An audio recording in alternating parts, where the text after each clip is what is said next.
예, JTBC가 계속 보도를 하고 있고 명품백과 관련해서 JTBC는 도이치모터스에 지금 계속 주목을 하고 있고요. 명품백과 관련해서는 서울중앙지검장이 심우정 검찰총장에게 불기소를 권고했다. 예상대로 불기소 권고했네요. 네, 예. 그럴 거라는 소문이 파다했었었고, 그렇죠. 법조인들이 저 같은 경우도 기자들이 이제 이거 수사심의위원회 열기 전에 질문이 들어와서 물어봤다며요. 예, 예. 저는 이거는 기소 권고, 그 다음에 심우정은 결국 불기소 뭐 이런 식으로 갈 거라고 했는데 어제 서울중앙지검의 이창수 지검장이 그렇게 보고를 했다고 그러고, 사실 심우정 총장의 제일 첫 번째 1호 지금 직무가 해야 될 일이 이거 막아내는 거기 때문에. 근데 권익위원회 권익위원 한 명이 아주 공개를 했더라고요. 뭐라고요? 어제 뉴스에 계속 나왔는데요.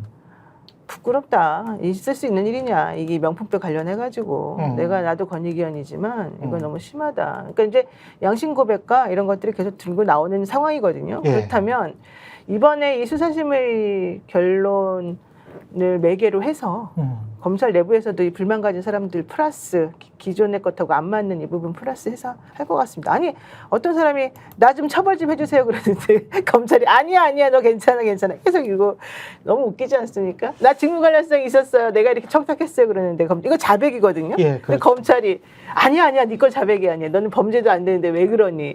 너 병원에 가봐. 이런 상황이랑 똑같은 거거든요 지금.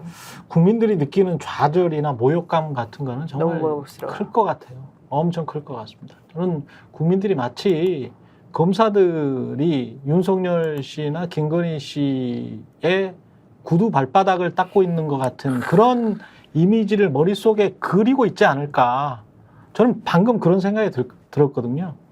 그런 이미지밖에 생각이 안 나네. 혀로 발바닥을 핥고 있다. 핥고 있는 거죠. 예. 이게 닦는 거는 예. 그래도 자존심이 있는 거고 예, 핥고 있죠. 그래. 출장조사 플러스 그렇죠. 그다음에 수사심의 한 번도 그 수사심의 어떤 공고사항을 거스린 적이 없는데 심지어 예. 기소 검찰이 기소하는 게 주 업무 아니에요? 근데 언제부터 본인들이 변호사가 됐어요? 최재형 목사에.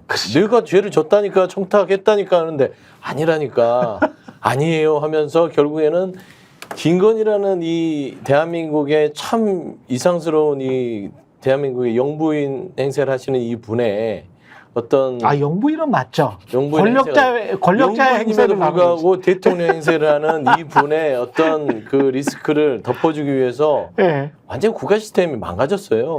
검찰만 망가진 게 아니라 권익위도 망가졌죠. 최근에 관정공사는 감사원도 망가졌죠. 그렇죠. 그래서 다 망가지는 거예요. 심지어 집권 여당인 국민의힘도 정당 정치를 제대로 못하는 거잖아요. 망가졌어요. 그렇죠. 그러니까 대통령뿐만 아니라 국가기관의 검찰, 권익위, 감사원, 심지어 정당인 국민의힘까지 무너져 버렸으니 국정이 제대로 돌아갈 일이 있습니까? 안 되죠.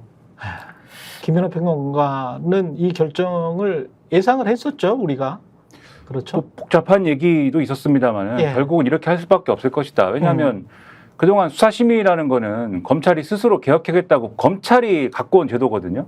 이것은. 그렇죠. 검찰이 갖고 와서 한 제도입니다. 근데 검찰이 갖고 와서 한 제도이기 때문에 그동안 말씀하신 대로 수사심의가 이거는 불기소를 해야 될 것 같은데요 라고 결론을 내린 거에 대해서 검찰이 그래도 저희는 재판부의 판단을 한번 받아보고 싶습니다라고 기소를 한 적은 있어도 그렇죠. 수사심의도 기소를 해야 될 것 같은데요 라고 결론 내린 거를 이거는 우리가 볼 때는 기소할 건이 아닙니다 이렇게 결론 내린 적은 없었어요. 사상 최초입니다. 그렇죠. 그렇기 때문에 이렇게 하면은 최재형 목사에 대해서 불기소를 하면 반드시 비난을 받을 것인데도 불구하고 왜 이런 비난받을 수 있는 결정 그리고 스스로 갖고 온 제도인데 검찰개혁에 대해서 검찰개혁에 찬성하는 여론이 많으니까 그걸 잠재우기 위해서 스스로 어쨌든 갖고 온 제도인데 그 제도를 무효화하면서 사실상 유명무실화하는 그러한 것이 됐다는 비판을 자초하면서 왜 이렇게 할 수밖에 없느냐. 결국은 김건희 여사에 대한 부담 때문인 거거든요. 오늘 신문을 보니까 이런 대목이 있습니다.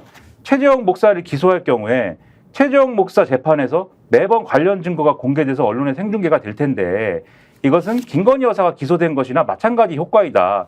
검찰에서는 최재형 목사에 대한 기소 역시 김건희 여사를 기소하는 것만큼 부담이 될 수 있는 상황이다. 법조계 관계자라고 해가지고 이렇게 해설하는 분이 등장할 정도로 그 이전에 복잡한 법적 쟁점을 말씀드릴 수도 있겠습니다만 저는 뭐 그거에 대해서 전문적이진 않으니까 그러한 얘기는 다 빼더라도 결국 김건희 여사를 어떻게 하면 부담을 줄여주고 봐줄까 이런 고민 속에 나온 결정이라고밖에는 평가가 안 되는 거예요. 예. 그 제가 되게 황당한 거는 왜 국가기관이 이 정권 들어서 이렇게 거짓말들을 잘하는지 모르겠어요. 거짓말이 일반화됐어. 일반화돼 있고 진짜 일반화됐어. 부끄러워하지도 않고 죄책감도 안 느끼는데 윤석열 씨는 진짜 거짓말 잘해요. 그러니까 윤석열 씨는 너무 거짓말 잘해요. 그런데다가 대통령은 원래 뭐 성격이 그렇다고 치더라도 성격인가요? 거짓말. 특성 뭐 그렇다고 도덕성 치더라도 아닙니까? 네. 저희가 얘기할 때 오셔가지고 라이브로 관전하시기 바랍니다. 반드시 주변 사람들 데리고 오시기 바랍니다. 구독, 좋아요, 알림 설정 해주시기 바랍니다. 좀 살려주십시오, 저 좀.